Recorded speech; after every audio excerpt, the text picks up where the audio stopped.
Hi, my name's Joe Houghton, and this is the Plus One podcast. My guest today is Anne Foulds, who recently joined the Innovation Academy at UCD as a Facilitation Specialist. Anne's got a degree in media and anthropology. She's been a primary school teacher. She's a trained journalist and an experienced educator in several fields, with a lot of media experience and a passion for sustainability. Her video series, Plastic Free Kids, which we'll talk about in a bit, won the Best Small Business Video campaign in the 2020 Irish Social Media Awards, and is an educational advisor to the Sustainable Energy Authority of Ireland. And if all that isn't enough, she's also a qualified Samadhi yoga teacher. So that's a pretty eclectic mix, isn't it? Wonderful. In the two-word kind of description that I ask everybody for before they come on this podcast, Anne describes herself as an opinionated introvert. I love that, Anne. So welcome to the podcast. Thank you so much for having me, Joe. Yeah, I'm really happy to be here and to get to talk about a few of the things that I'm passionate about. And yeah, when I hear those two words back, I'm thinking, God, that might actually sound a bit of a downer, but I think it's because I picked up on that as kind of the first question. You know, does the introversion bit kind of play well to I mean, you've got this outward persona, haven't you, of an educator and, you know, a media person and journalist and all the rest of it. But if you've got strong opinions and you're an introvert, those kind of things seem to be at different parts of that spectrum, don't they? Yeah, it's something that I've come to embrace, I guess, that introversion about myself, and the kind of things that come along with introversion, like being a keen observer, you know, I guess taking my time with things, being quite sensitive to the external, those things, you know. At this point in my life, I've realized kind of the gifts and the strengths in those, and, you know, the ability to say no to things and not to put myself in situations. But and therefore, yeah, there is this constant kind of conflict within me that I feel, oh, maybe if I was more of an extrovert, my opinions would be louder or out there. But I am opinionated, and I have found ways to channel that, and I feel, you know, a responsibility because of, I guess, my introversion and my introspection and my reflection on life, that, you know, my opinions and my you know, taken in that introverted way do also have a place in the world. So, and, you know, want to speak for other introverts in that way as well, not to speak for others, but I do think, you know, introverts and extroverts, the diversity is wonderful. It's wonderful. And I mean, I think maybe some people hear the word introvert and they kind of think of all the inward facing stuff without thinking about the positivity of introversion, you know, as you've just described it, you know, the analytical ability and the reflection and stuff. And we're coming on to reflection again later, because that's one of the things that you mentioned as well. So let's start kind of by giving everybody a little background on you. You've had this really varied career. So take us from kind of school to now. Give us a walk through your educational journey, if you like. Yeah. So I would have started my educational journey in Ireland, but very quickly moved to Canada when I was a very small child. So my first experience in formal education, so, you know, education happens at home and in all sorts of places. But my first experience in school was in a French immersion in Sudbury in Canada. So I was there for about a year and a half. And when I came home to Ireland, I entered into junior infants, but in the June of junior infants. And that had quite, I would say, a lasting effect, in the sense that at that time, you know, Ireland has changed so much now, but at that time it was unusual that students would be coming and going at different times of the year. So I began as the new girl, and pretty much for the whole of primary school, I was the new girl, because that was just the way it was at the time. But having had that, already living in two countries, having, my dad is Canadian, my mum is Irish, so having kind of two cultures already influencing, the world already was like a very big place to me and a very accessible place to me. Yeah. So that had quite a profound effect, I guess, the whole way along, and something that as a child, you stand out as different. But in time, and with kids, a lot of the time you want to be like other people. But retrospectively, I see the diversity that is in every room, and that we really need to embrace that, because having those different viewpoints, having those different opinions is so brings richness to life. But people I mean, a lot of time, whether it's conscious or unconscious, people kind of hide that difference, don't they? Because perhaps people almost unconsciously want to be in, and they think diversity is being out. I mean, I've kind of done a little bit of research on you, before the podcast, and I've trolled your LinkedIn account and your Instagram account and all that kind of stuff, and I hadn't picked up the Canada thing at all. That's not, it might be there, but it certainly didn't jump out. That's really interesting. Yeah. And I think there's some things that, when I think, having worked with many kids as well, I see this, that like your childhood, the beliefs that you begin to formulate in those early years, like that world is just the normal world that and therefore that stuff becomes embedded and just becomes part of you. And, where we hit conflict maybe is where, where we identify that difference as negative. But now looking back, I've had an awful lot of diversity in my life, and I've seen how like having those, I guess, experiences very early on in my life, and not just culturally, but my parents also were involved in intentional community. So I would have grown up around people with and without disabilities, people from all sorts of cultures and countries and languages. So I had this diversity as my upbringing. So brought a great richness to my life. Yes. Oh, wonderful. Yeah. And then from there, I would have, been searching, been a questioning teenager, really searching for how I can choose a purposeful path. So I did my degree in media and took anthropology for the first year.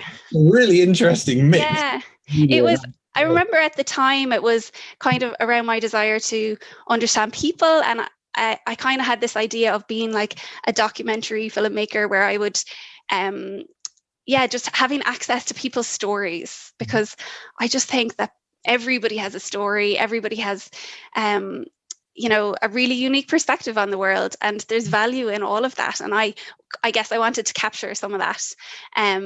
And from there, I started working for a magazine. I actually moved to Germany and worked for a magazine in Germany for a couple of years, and had parts of that, had a little bit of an opportunity to be able to tell people's stories. But for me, I wanted something that was face-to-face, that was interaction, that was, being with the people that you're maybe sharing the information with. So in journalism, you're writing a piece, and because it was a magazine, it actually was, like months later before it would get published and hit the shelves. And at that point, it was, far from my mind. And I never knew if people read it, what people thought of it, how people interacted with it. So I was kind of, searching for a different path, and then discovered permaculture. Yeah. So I've never heard of this word. I've heard of the word, but I hold my hand up. I have no idea what this means. You've done a 2-year course in this, and this is important to you. So you're going to have to tell me about permaculture. Yeah. So, and I would say that permaculture, maybe you're not familiar with the word, but it would have originally been coined in kind of the late 70s by David Holmgren and Bill Mollison, Australians, but what they were capturing was something that had already been happening for thousands of years. So permaculture would have, lots of people would say it's permanent agriculture, but so it's often used in the agricultural community, but it's also permanent culture. And that's kind of, very much ties in with sustainability, because something that is permanent or can be sustained is something that has that momentum where it's not going to run out, it's not finite. Okay. So that's the fundamental behind it, that the permanence means that it's got to be sustainable, right? Yeah, and that kind of comes from, indigenous populations where they had found this rhythm of working on the planet and working with nature that was permanent, sustainable for a really long time. Humans, we lived a very long time on this planet before fossil fuels, and there was a closeness to nature. So the terminology and the principles designed around it were taken from, I guess, the history of humanity and the all the knowledge that we'd learned along the way. But it was captured at a time when, there was quite a divergence in, especially in agriculture, where there was, heavy use of chemicals and a lot of technology brought in to change the way that we produce food for people. So permaculture is kind of the conversation that's saying, okay, we've done this, but I don't think it's right. And now, we're really seeing that, choices that we made as a species, we weren't sustainable, weren't permanent, and we've got ourselves into quite a mess, I would say, at this point. So yeah, it's interesting that in recent weeks we've seen 2 launches to space by Bezos and Branson, haven't we? And the Bezos one particularly has attracted a lot of negative commentary in the media, that these millionaires are playing and spending all this money that we should be pushing back into the earth and stuff. But I mean, his argument is, well, it's opening up a wider frontier and we'll be able to now go out and mine the asteroids and stuff like that. But that's just extending the impermanent culture. It's extending the constant consuming of resources more. And it's also putting the kind of the belief that something out there, that something intangible will save us. That's, whereas actually what we already have is so beautiful and wonderful. We live on this amazing planet. People are this amazing species, and why do we need to look so far away? That is, I would say, a fantasy for the large part, in terms of, these technological abilities are amazing, but if you look at the amount of energy used, if you look at what was actually achieved, the flight was less than 10 minutes. It's something that I would talk to a number of close friends about, where it's this conflict between, it's amazing what humans can do, but maybe we should be using that creativity and ingenuity for looking after what we do have already. So it's a difficult tightrope, that one, isn't it? But a lot of it makes me feel disgusted. It's like I see these headlines, and I'm more hopeful at the fact that people are being critical of it, and especially, I know that he made some comments about Amazon workers and consumers, and I think that did kind of trigger a lot of people. And sustainability isn't just about the planet, it's about its people, it's about its inhabitants, and that encompasses human rights and quality of life for people. And if you're getting something at the cost of the planet or at the cost of the people on the planet, then that's not okay. And there's a lot of very kind of deep ethical issues that I think we need to have more conversations about, because I know I'm not the only one who's uncomfortable with this kind of polarity happening. In the news, we see these people heading to space, but at the same time, we see horrendous floods in Europe, like the worst we've ever seen, people's lives devastated, heat waves here in Ireland, on a not as catastrophic level, but, people are uncomfortable. It's something we haven't dealt with before, but definitely heat waves and fires in other parts of the world. And, climate change is already happening. People are already being impacted. And we know that it's going to continue like this. It's going to get worse. So how do we spend our time? How do we spend our energy? And how do we collaborate? How do we come together to solve this? Because there's no doubt that there's the ability is there, you know, but yeah, how do we get people on board? And you know, it's a kind of sounds like, oh, we need to convince people, but actually, you know, we all live on this planet. This is all we have, and it's all, you know, it's all any of humans in history have ever had. So, you know, we are so lucky. You know, it's an amazing fact that like we exist, that we're here. So yeah, it would be great if we could preserve something of that. Yeah, which, you know, seems to be a little bit in the balance at the moment, doesn't it? Most definitely, yes, yeah.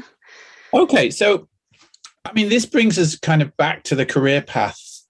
So you're in Germany, you're working for a magazine. It's probably not lighting up your, you know, passion in a way that it needs to be. Is this when you got the career break? Is this the career break point, or is that a bit later on? Yeah, I guess, you know, I would have at different points called it career breaks, but now I've realized that that's actually just me following my curiosity, me moving from one thing to the next. I don't think I've ever taken a full like break, but what I've done is pivot. So at that point, you know, for many reasons, living in Germany, I moved back to Ireland, but also I had this interest, and I'd actually come across permaculture in Kinsale in Ireland. They had a full-time permaculture course, which was, I think at the time, the only one in the world. So it attracted a very eclectic mix of people. And then I was really lucky to spend 2 years there. And 2 years in Kinsale, I mean, that's just heaven, isn't it? Absolutely, yes. It was just, you know, I really see it as a very rich and defining point of my life. Like many of my close friends I would have met during that time, that still would have, you know, a very strong influence on me, on decisions that I make, and things that I learned both in terms of sustainability, but also in terms of education during that time would have influenced my decision then to train as a teacher. What about education? Because I mean, was it the way the course was run? Was it principles they used, or where did you into kind of thinking about education more formally then? Yeah, I guess the two drivers. So one was that like I was learning this information that I just felt was so vital that everybody know this. You know, it was climate science, it was science about the soil, it was science, and then it was also like looking at communities and societies and how we work together. And as I mentioned, like the people in that course were very eclectic, really talented group of people who had come to this course from, you know, all ages, all walks of life. And I think during that course at different times we were talking about education, and I would have been someone who was, you know, a success of the education system, which I have very, you know, strong feelings about in terms of, you know, what is success. Mm-hmm. But there was people there who would have been, from certain points, you know, from certain perspectives, considered failures of the education system. And yet they were these, you know, intelligent, creative, amazing individuals. And I realized that there was something really broken. It wasn't that these people had failed the education system. It was that the education system had failed them. Yeah. And in retrospect, I think that it, you know, in ways it also, like I kind of glided through, like I found education easy. I didn't meet any challenges, but at the same time, it wasn't like, I wasn't somebody who like loved being in school. Like I never thought, you know, this is the perfect way. This is how I want to spend all my time.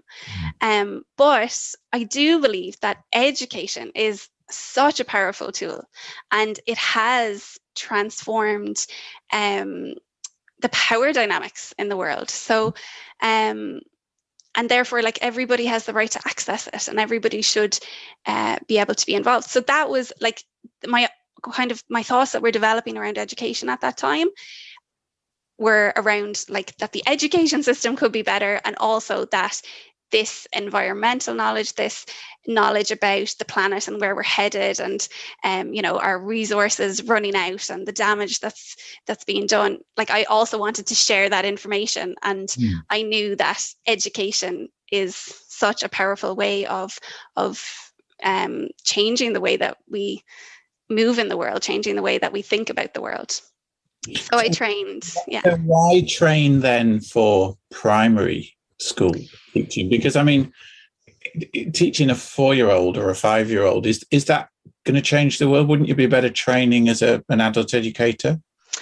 So it's an interesting one, because at the time, teaching, my mother had been a teacher at a period of my childhood, and she was a secondary school teacher, and at some point I had, we want to be what we see. So I had thought, yes, I'll do teaching. And I had done some work with teenagers, and I'd always thought that I would be a secondary school teacher, and it was, what subject would I teach?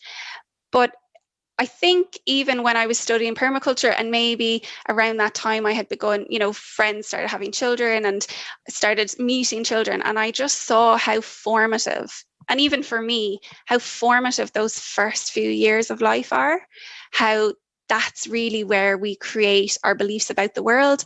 And, the evidence is there in terms of like psychology and child development, that is when your personality, everything is kind of laid down.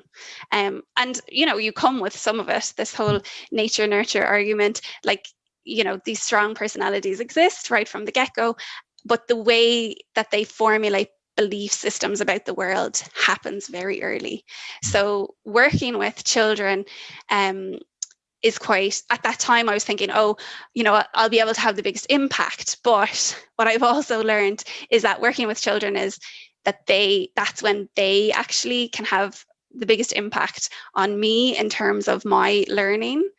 That, when children come into school, they're not, they haven't been institutionalized yet. No. Right. They're free beings. They come in like full of ideas and creativity, and out of them. Yeah. I mean, we put them in boxes and code them, and When I was studying permaculture, I started, or maybe it was even before, I started watching a lot of TED Talks. Yeah. And I know other people on your podcast have talked about Sir Ken Robinson, and he had a massive influence on me. So his TED Talk is Schools Kill Creativity. Yes. And, I think when we go into anything, we are really idealistic about it. And I did think, right, well, if that's happening, then I want to go in there and stop that from happening.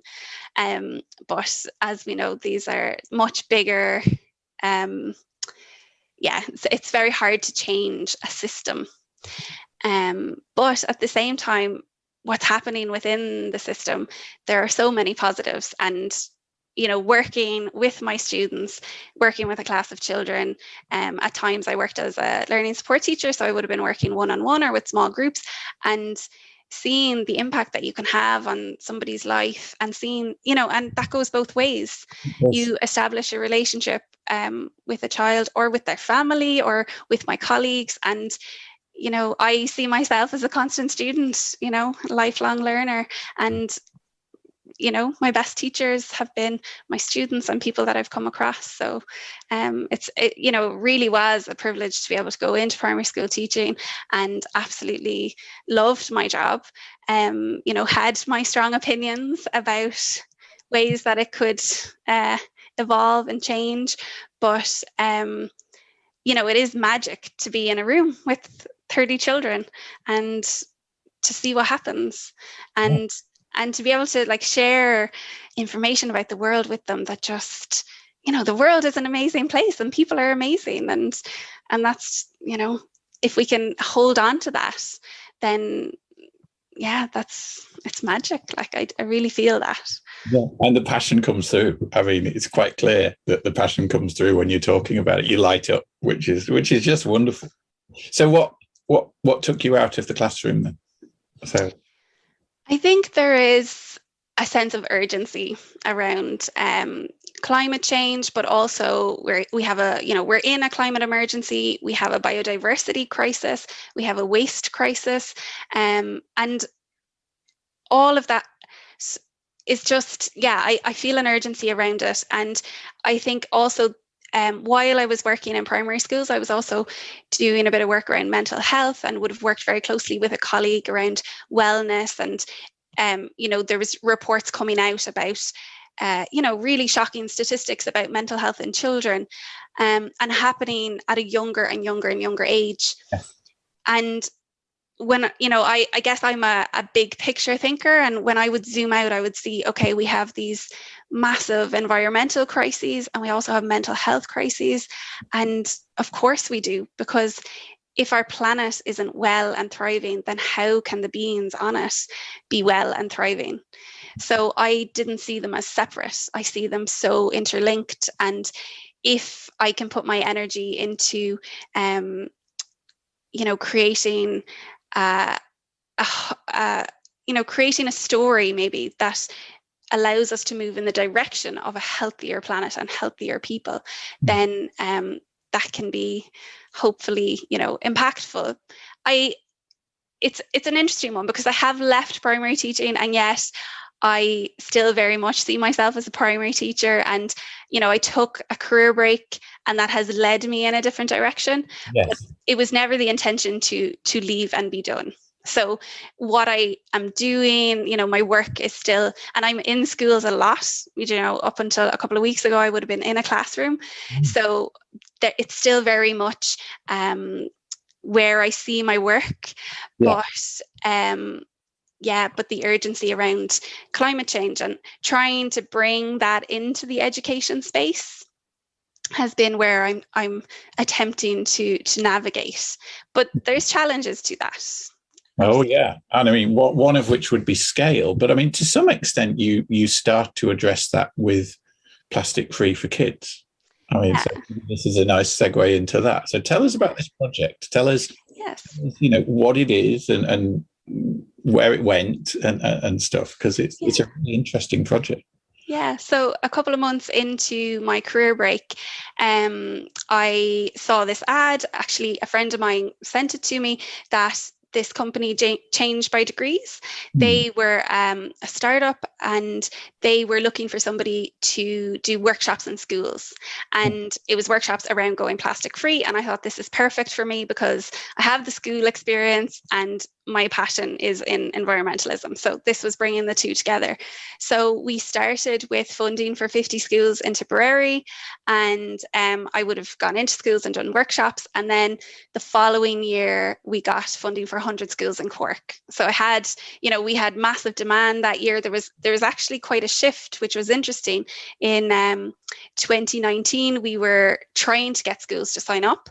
And then by 2020, there had been a shift and schools, we put out the call and the places were filled in a matter of days. Wow.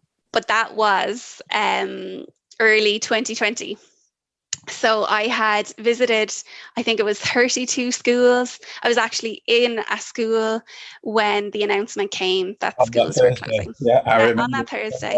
Yeah. And I was in one school and due to go to another school, and I went to the other school and I said, look, I know that you are dealing with, the fact now that when you go home today, you won't be here tomorrow. So I said, I'm very happy to do the workshops. I'll take your class and you can, focus on getting ready kind of for this shutdown.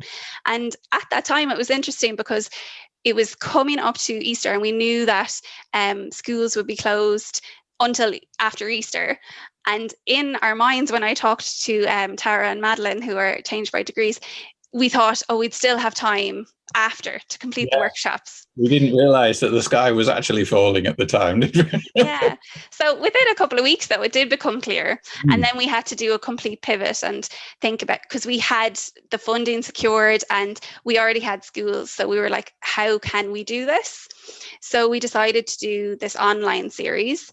And in the times that we're in it, it's not something, I kind of historically had this degree in media, had journalist, no problem. problem. Yeah. Yeah, but what's amazing is that the technology had changed so much. Like when I was in university, we were renting cameras and we were uploading, and there was a lot of specialized equipment. And when I made this series, I used my phone, I used my laptop, I used like the software that comes with the laptop, and yeah, had lots of help to pull it all together. But I did also see that in that time, being put under kind of that time pressure, and also that, all these existential questions coming into mind, just kind of forced me to be clear. And, I believed that I could put something together that could be, potentially impactful. We didn't know where the world was going at that time, but, climate change was and still is a much, much bigger issue than the pandemic. So it was how to just continue with spreading that message. And it actually became, rather than me speaking to one class of kids or a school at a time, it's online, and having people sign up from all over the world, because there's an appetite out there and people are looking for plastic free is an avenue, is a way that people can do their part. But the program, I would hope, allows children and their families and their teachers to begin to not only begin to do their bit, but to see their power and their voice, the influence that they can have.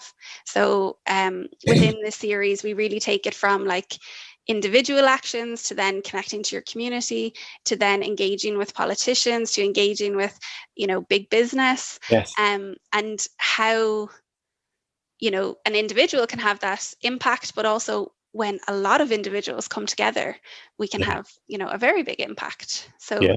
And I watched a few of the episodes, and having now heard your background story, if you like, of all the different things and skills that you've built up over the years and stuff, you brought all of them into that.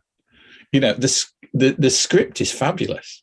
It's clear, but it's very, very focused, and it walks you through a journey. You're a natural storyteller, but you get all the facts across, and you got it across in a way that was aimed at that younger audience and the comprehension level, but made it completely comprehensible. And I mean, I was listening to this and thinking, golly, this is really good. No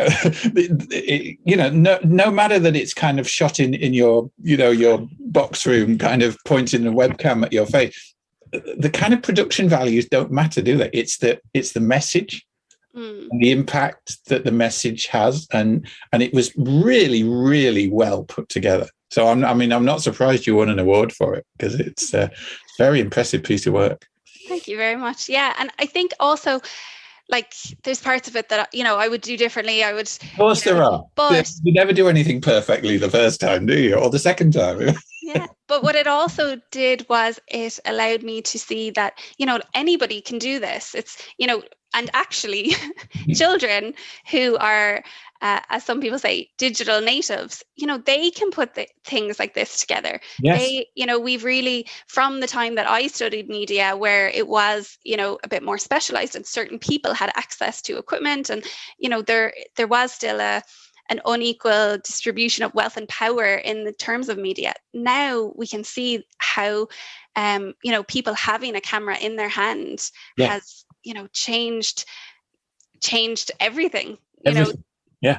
We can see, we're able to see now on the streets in countries what is happening on the ground. We don't need it to be filtered through journalists and newspapers, and it's a really interesting way to engage with the world, because it can be totally overwhelming. You're getting information coming in that hasn't been edited, down for you, hasn't been packaged. We're getting that kind of live stream from people's homes and streets, and from conflict, and from really challenging situations. But it's really interesting in terms of what we can do creatively, how we can share information with each other. And what I guess there's been a shift in terms of when I left journalism, I wanted to have that one-to-one interaction. Yeah. And now I see, okay, I want to have that one-to-one interaction. We can never replace that. It is the best connection, but we are under time pressure. And if I can share, even if a teacher watched my series and replicated that exactly with their class, or interpreted it in their way, put it in their own words, but that they can see how it can just be packaged. We don't need everybody trying to start from scratch.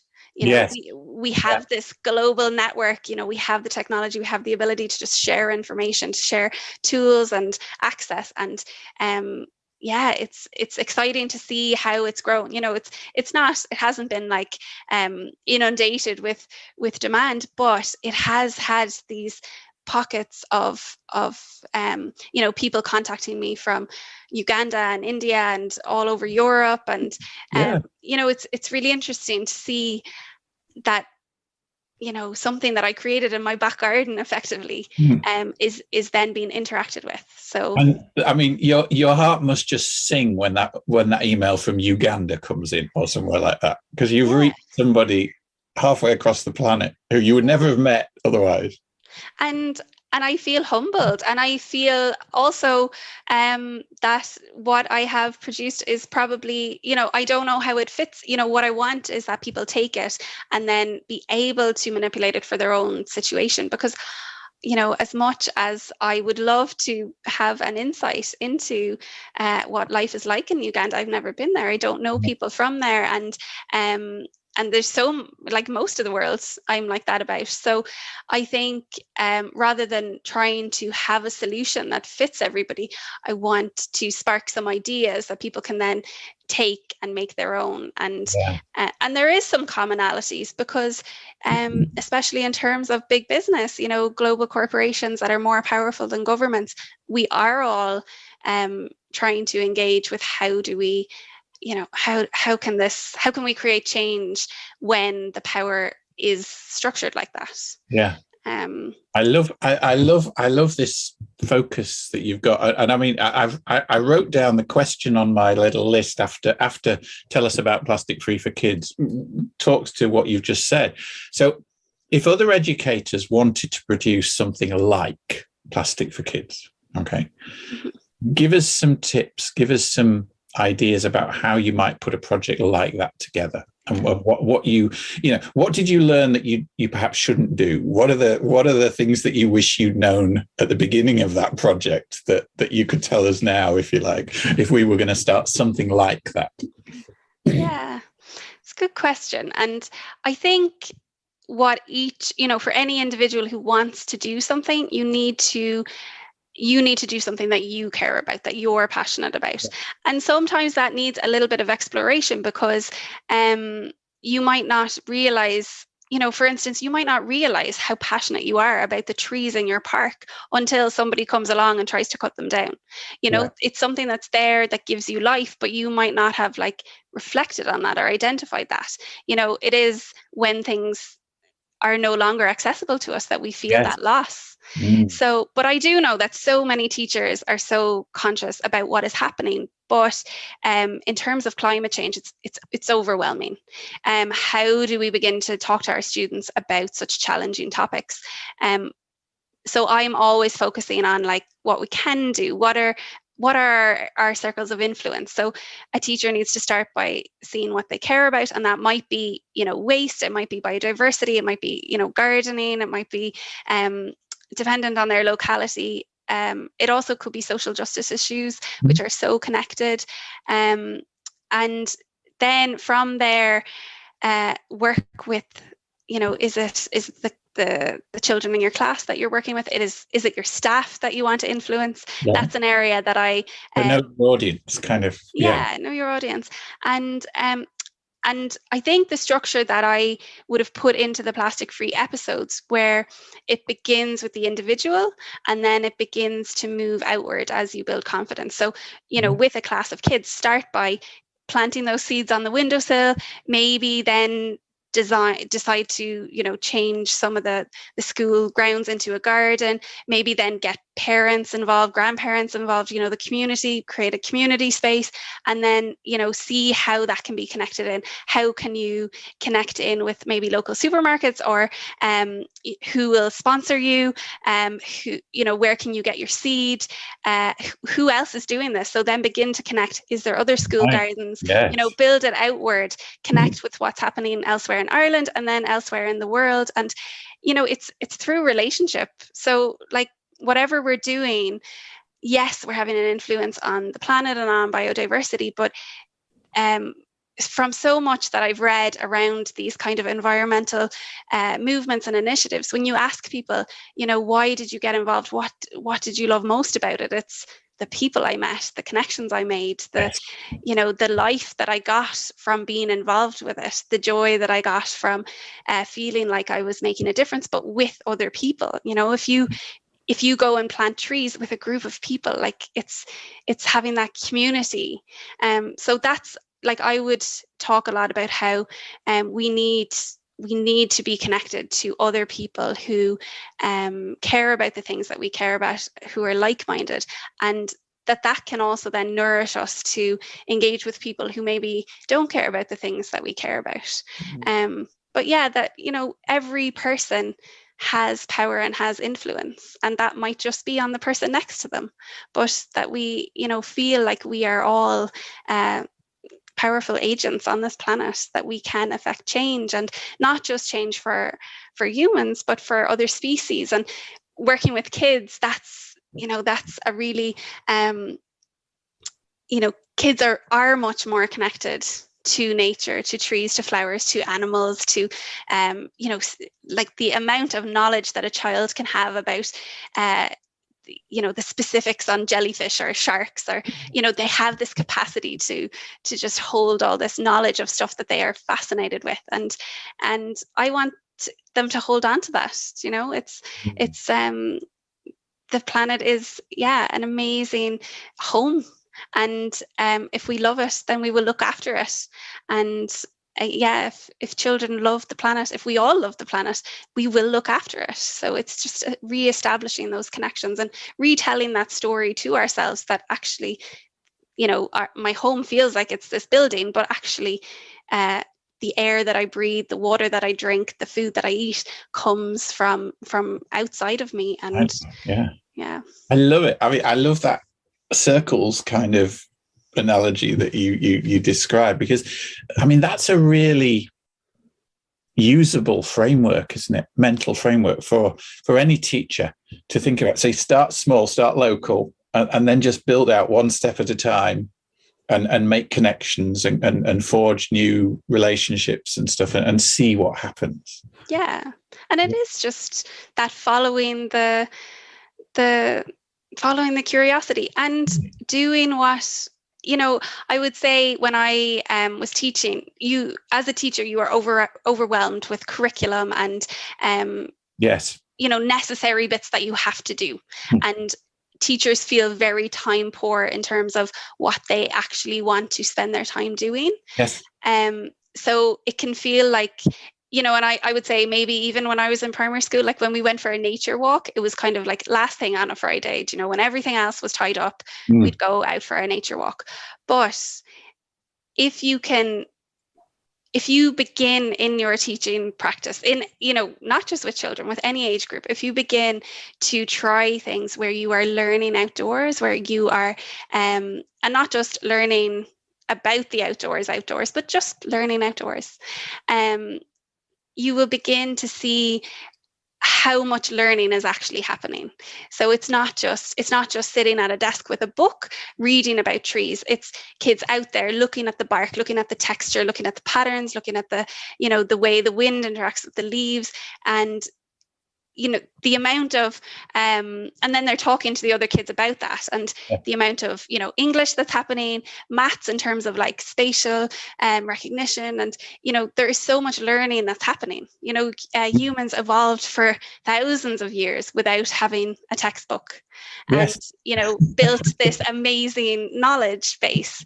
So it's strange that we have decided that And it's, I know it's not all sitting in the classroom with textbooks. There's, a lot of very active learning happening, but most of it still is happening indoors. So my challenge definitely for teachers is to take it outdoors. And that might be that you take, the storybook outdoors and you do story time outside. It doesn't have to. Which time will they remember? The one sitting in the classroom, or the one sitting out under the trees one day? Kind of, yeah. Exactly. And, don't just make it that one memorable experience, like just do it as a regular thing. As adults, as humans, like when we have free time, we want to go, especially now in this lovely weather, we want to go to the beach, we want to go hiking, we want just to sit in the garden. We know, even if we don't say it out loud, there's part of our body that just knows that being outdoors is good for the soul. It's good for the mind. It's, it just calms us. And I think that we have the right to that.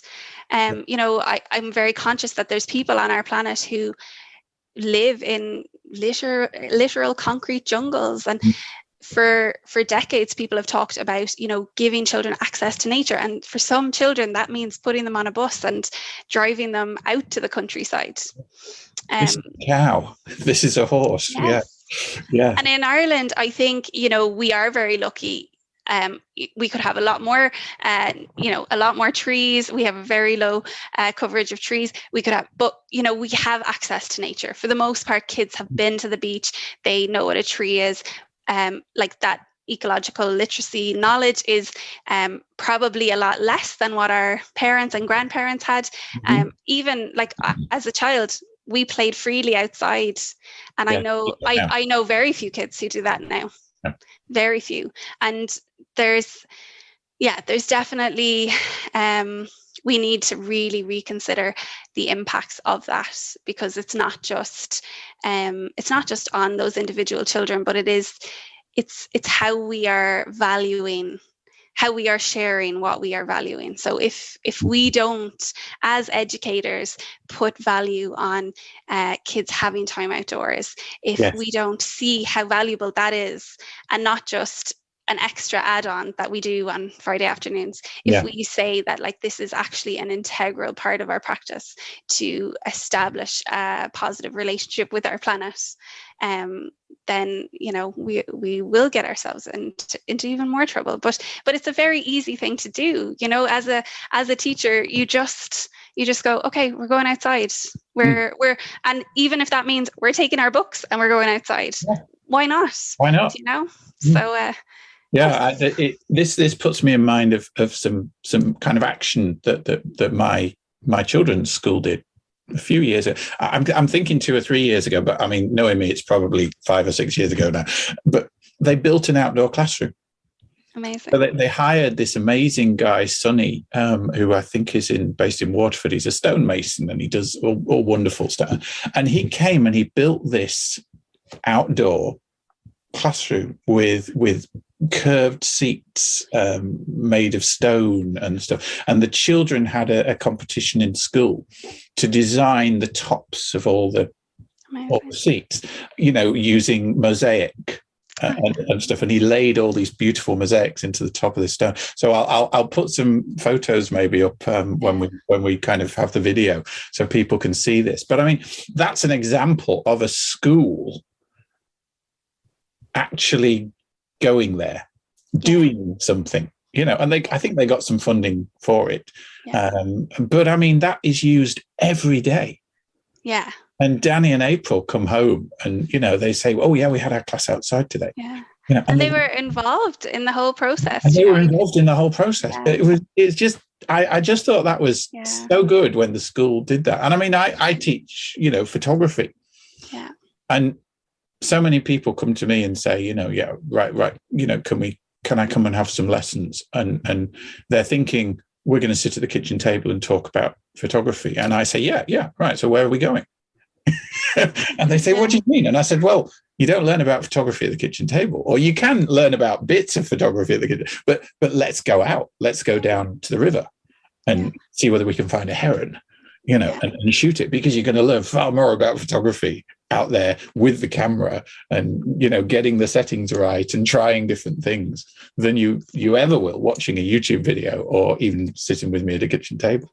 Exactly. It's the learn by doing, you know, Isn't it? Yeah. It's, you know, when I was making the Plastic Free for Kids series, like so many times I just, you know, I had a goal and I had to go, okay, how do I do that? And I watched so many YouTube tutorials. I had to call up people and, you know, find out information.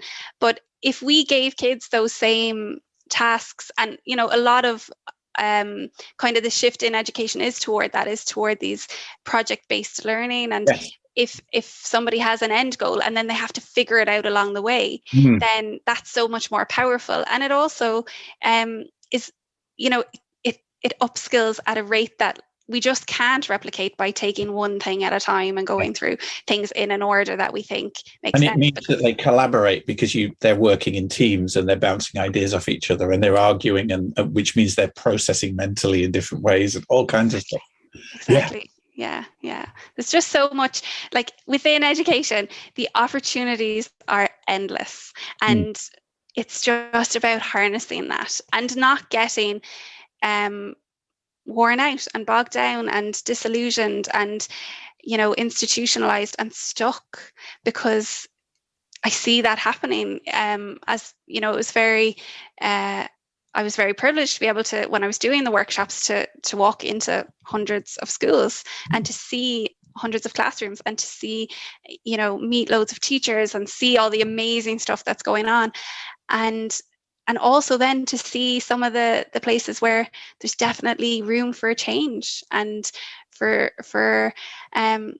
new energy. And, you know, I would be really passionate about the fact that if a teacher loves their job, if a teacher loves what they're doing, then that just is, you know, then they are an amazing teacher.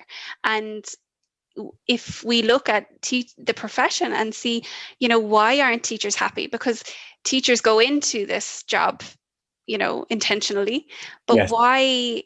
What happens? You know, schools kill creativity. It's not just for the children, maybe it's, you know, maybe across the board. And but you refresh yourself, don't you? I mean, you consciously, you know, you said earlier on you're a lifelong learner and you consciously put yourself on new courses and do CPD. I mean, you've just done the diploma in sustainability with the Innovation Academy and Eileen Diskin. Yeah. And that's presumably led you to the Innovation Academy then, because at some point you must have thought, oh, this is all right. Yeah. I wouldn't mind being a part of this. So, I mean, talk about that kind of.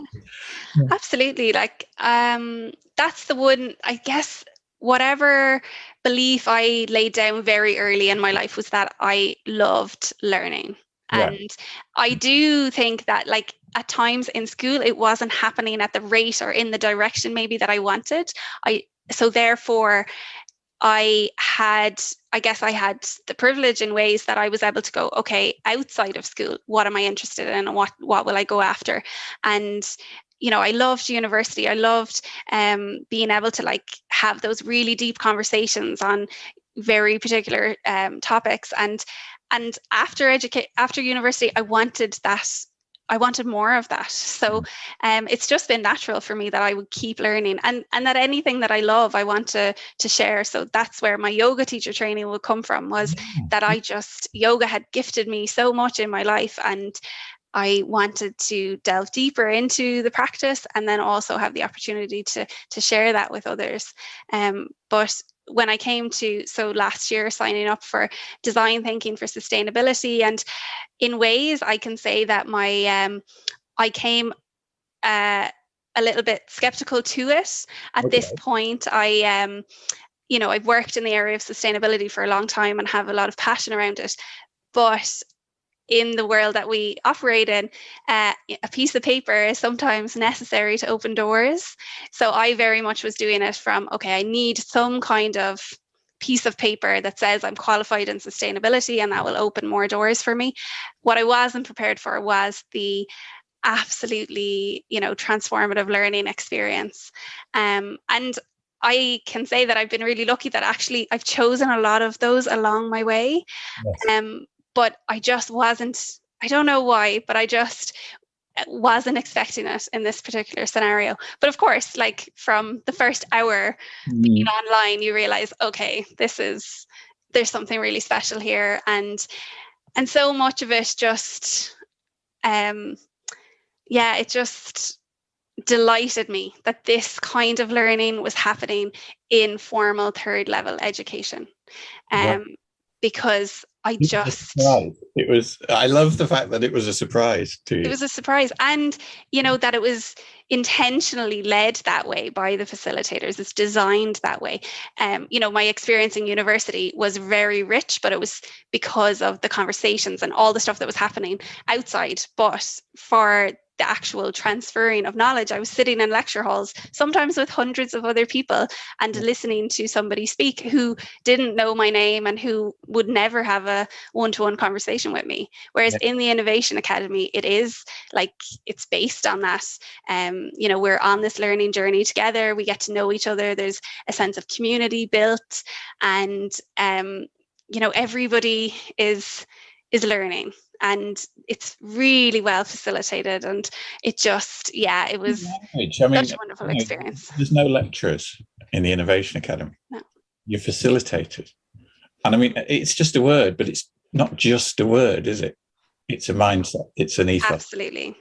And it is that shift from, that there is somebody that has the knowledge that will give it to you. It's not, I know, like, even this thing around getting an education or receiving an education, like, it isn't a one-way transaction. And I think that we have done a disservice to an awful lot of students by not allowing them to make those choices in their education. We have decided what you are going to learn, and we are going to deliver it in this way. And, kids sit there and, are told to sit there and be quiet and listen. And that's, if you can shift that and ask kids what you want to learn, and that's what's happening now in the Innovation Academy. It's person led, so student led. So yes, we have a plan. Yes, there is a objectives, learning objectives, but how we do it is constantly being designed. It's happening as we are going, as we are seeing what people want, what people how people are navigating the information that's being shared. And it's very much the learner is in charge of their own learning. And if they haven't yet been to this point, like if they have been through a very conventional education process where they have very much been a kind of a passive recipient, then this forces them to go, okay, actually, do I want to do this? How do I want to do this? Oh, I get to use these skills. Oh, they're giving me complete freedom to present this in any way I want. What way do I want to do that? And that forces people to go in internal and to pull out the challenges people to identify their own values, their own skills, their own strengths, and in that process values that those gifts from this diversity of people. So I think it is a real empowering experience to have an education experience where that happens. It's just, because you never want to go back then. You never want to sit in a lecture again and not be able to have a dialogue and not be able to be creative. And Oh my goodness. Well, my alarm's just gone off, so we're in our last kind of 5 minutes or so. So there's a couple of little things just to wrap up then, because this has just been wonderful. I mean, it's been so rich. Your +1 you've already given us, so design time outdoors. But one of the books you gave us, I mean, Ken Robinson, we've kind of, other people have mentioned him, and everybody kind of knows Ken is Ken, or was Ken. But Richard Louv, talk about Last Child in the Woods, because I don't know that book, and one of your books. So I think it was published in 2005, and a lot of the research done on it would have been from before that, from the 90s and 80s, and it really talks about nature deficit disorder. So this is where children are not accessing nature, and the implications that has on child development. And then I would say the implications that has on society. And he writes about that in the book as well, is how, how do we create stewards in the future? How will we have people who know and want to look after the planet if they have never had direct experience with nature? So, and I know in Ireland, like within mainstream schools, there is even this shift, like forest schools have begun to gain traction. And I know lots of teachers who have done the forest school training and who have designed this into their school. You must send me a link. I've never heard of forest schools, but forest put schools, a link yeah. And I know lots of people who run summer camps and Easter camps and outside of school, and they are the experts. They have been working with children and nature for years. And we had, I mean, when I was on my diploma course with the Innovation Academy, Emma was on it, and she runs Branch Out in the woods in Wicklow. Okay, amazing. She's one of those. She does classes for kids, classes from schools, go out and spend a day mapping rivers and stuff and having an amazing time. Yeah. And learning about, because the other big thing that I have a belief around is that like everybody wants to belong, and where we find that sense of belonging is it with our family, and is it in our community? But if we can feel that we belong to the planet, that we belong in this time, in this space, then having that sense of belonging allows you then to be a creator, to be active participant of the world. But having those, for children to have, and I think in the past, I'm thinking of my grandmother here who died when I was very young, but who my mother would often say her influence comes out through me. She was very involved in the Girl Guides. She would have been head of Girl Guides in Ireland, but children had those Girl Guide scouts out in nature experiences, part of a club, part of exploring and camping, and humans lived outdoors for thousands of years, and now it's like, oh my god, like have to get in a tent, or the idea of sleeping outside. Many people have never slept outside. We put a tent up in the garden last week, and the kids slept outside. Amazing. And they loved it. They absolutely loved it. So, I mean, your final call to action that you wrote down was around building your own connections to a community. Yeah. This is what you're talking about, isn't it? So find your tribe, or create your own if you haven't got. And listen to the people in your life who believe in you, because I've been so lucky to have a few people who've popped up along the way, who've seen something that they've identified for me from the outside, and that they've allowed me to nurture. And even I have classmates from the course that I just did who would have been such massive influences in how I believe I can interact with the world. So it's constantly happening, and I think find those people. If you don't have people like that in your life, find those people. Build connections wherever you can, because what is certain is that we are facing into uncertain times, and we don't know, we cannot prepare for what will come.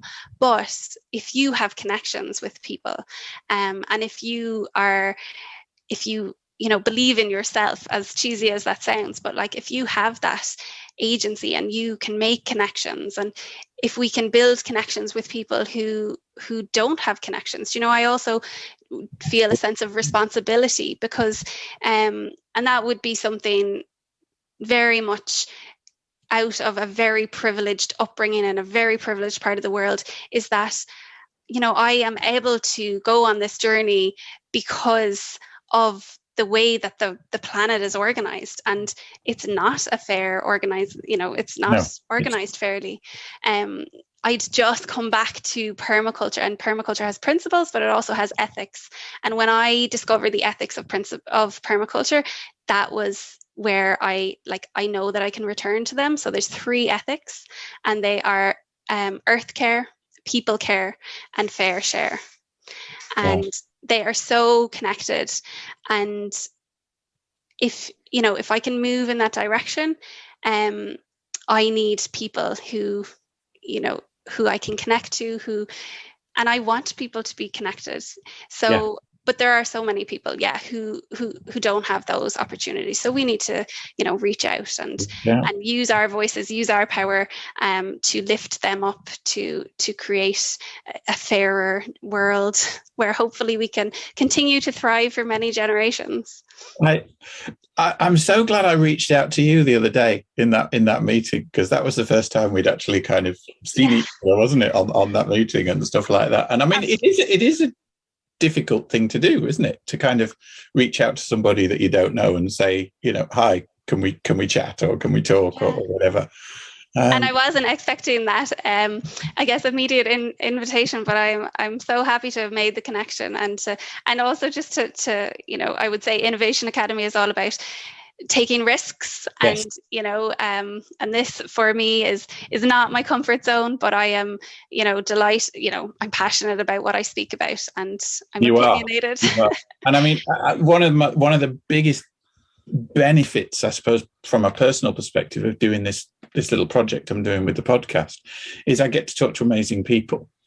So I've met a new amazing person, and I mean, when I've come off one of these calls, which is almost every call, and I'm fizzing, I'm buzzing, I'm like energized, and I mean, you've done that this hour. You've energized me.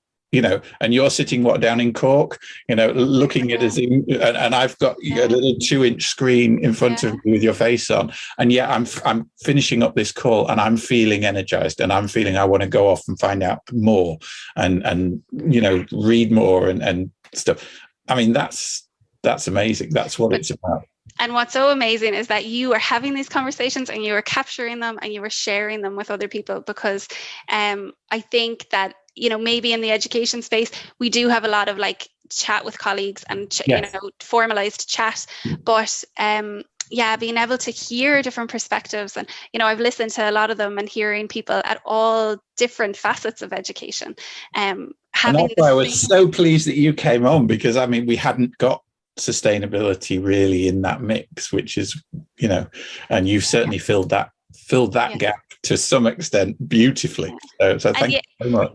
You're very welcome. And I would say that a lot of the other conversations I've heard, even though they weren't labeled as sustainability, the little people are working in directions that are creating a better future, and that is sustainability. We create a better future that's sustainable for everybody. Yes. Well, that's a good place to finish. So Anne, thank you so much for coming on today. Thank you so much, Joe. It was an absolute pleasure to talk to you.